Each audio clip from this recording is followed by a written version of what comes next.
विलंबित राति हुतुहुतु होई जलीगला ब्याटेरी चालित इलेक्ट्रिक स्कूटी। रायगड़ा सदर ब्लॉक पित्तामहल अंचल में रोथुवा आईनजीवी विभु प्रधान स्कूटी सर्ट सर्किट जो जली जाइछि।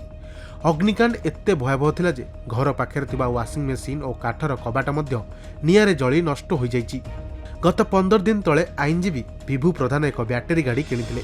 प्राय 1,30,000 टंकार क्रय करथिबा स्कूटी गतकाली राति परिवार लोके सोइथिबा बेले हठात जली जाइतिला। पर एक विस्फोरण होई निया चारिआडे माड़ी जाइतिला।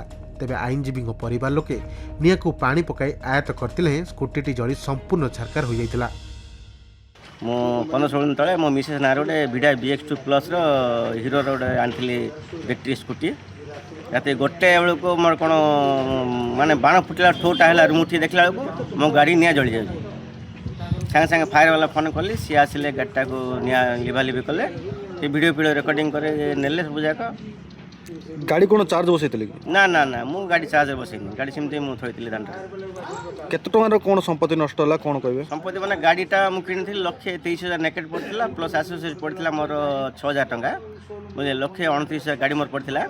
ता बादे मोर घर ये वाशिंग मशीन गोटे जाइछि 30,000 टंकार प्लस फैन दुटा ट्यूबलाइट गोटे 3टा आउ रोषे घर आमर लैट्रिन रूम गीजर डोर फर इन नष्ट हो मोर। कंपनी वाला सहित कौन जोगाजोग करथिले? कंपनी वाला को मु कहली शोरूम मालिक को फोन कहला से कहले मु टाटा एज कंपनी होइतला तो इटो इंश्योरेंस होइतला से कहले टीम मु पठेबी से जा इंक्वायरी कर आसी बोल कहले एपन तो आसी नांती मन सब। रायगड़ू विजय कुमार दास रिपोर्ट खबर ओडिशा।